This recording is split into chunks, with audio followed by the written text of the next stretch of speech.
All right. So at the outset of a apologetic argument, the concede, the other side, the non-presuppositionalists, those who say, no, we can be autonomous, we can be neutral, they concede the whole game.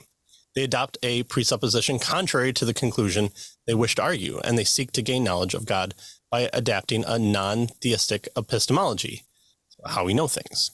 The only alternative, Van Til argued, is to adopt a theistic epistemology when arguing for the existence of God. Again, starting with that level of God exists and we know him and can know him.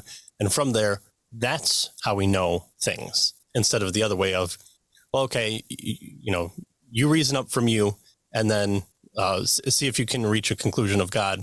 And how much effort you put into it is dependent upon you.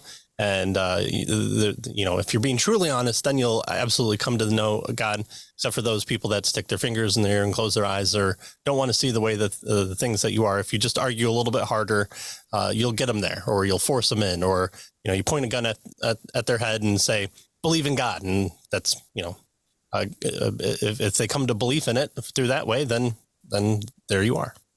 Yeah. So notice the claim here that this position is holding.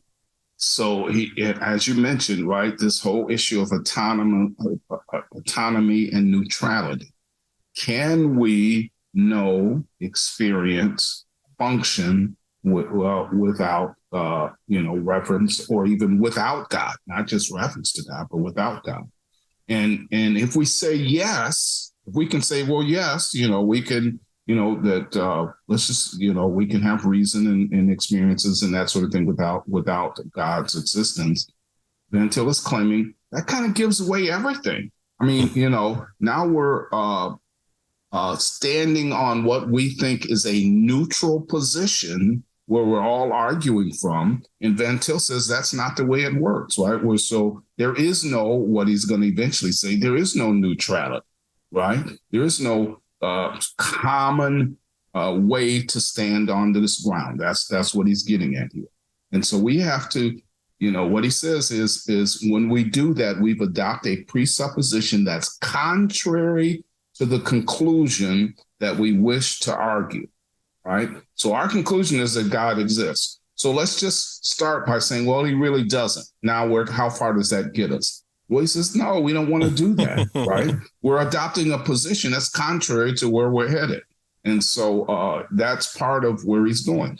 And so, Frame tells us that Kant answered the question, what are the conditions required for an intelligible universe, right? How do we come to know the universe? What makes it intelligible?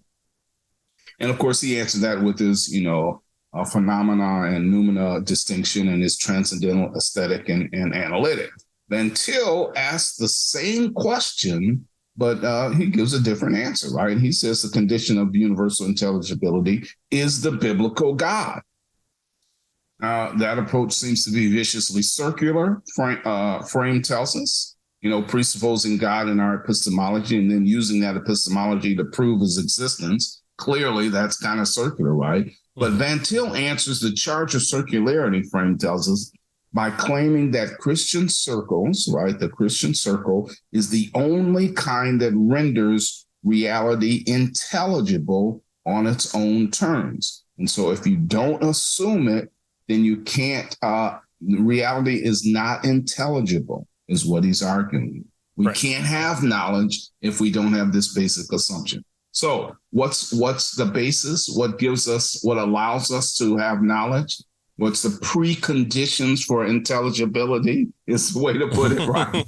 Well, God, the existence of God. God gives us those preconditions that we need in order for us to have knowledge at all. So that's where this transcendental argument is coming from, and that's the basic idea of it.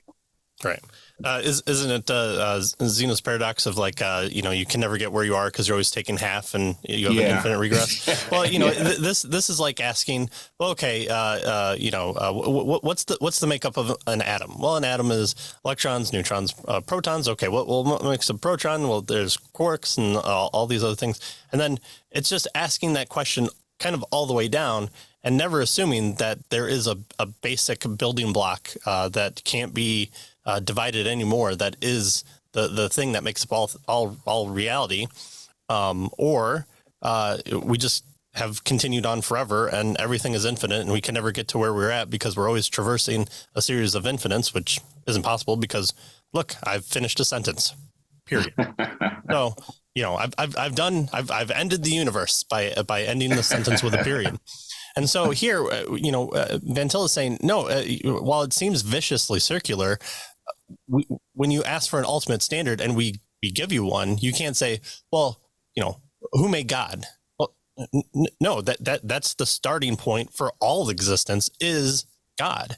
And so to ask, well, who created God? You're asking for a series of infinite regresses for infinite, but we're at a place where we're an individual. And so how can we be an individual? Always ask the next question. Well, who created God? Well, who created God? Right. And so forth. Right. Yeah. Panspermia, aliens dropped us off here and that's how we were made. Oh, well, phew, I'm glad we know who God is. God is the aliens. Except who made the aliens? Well, there was a vastly intelligent of the intelligence that created it. So it's like, well, okay, then you just do that again for infinite. And again, you can never get to where you're at because infinity has to happen in order for you to get to this point. But again, I've ended the sentence. So we need an initial starting point. And when we give you one, you can't be too mad at us. You can disagree with us as that's the ultimate starting point. But we're trying to say that God is the ultimate starting point. And here are the reasons why it has to be the case. And we get that through theory of knowledge, through the epistemology, through ethics and science and creation itself. And so that's what Tag is arguing here, is that God is the first, the be all end all, and from there we can know things. That's what he's going to outline.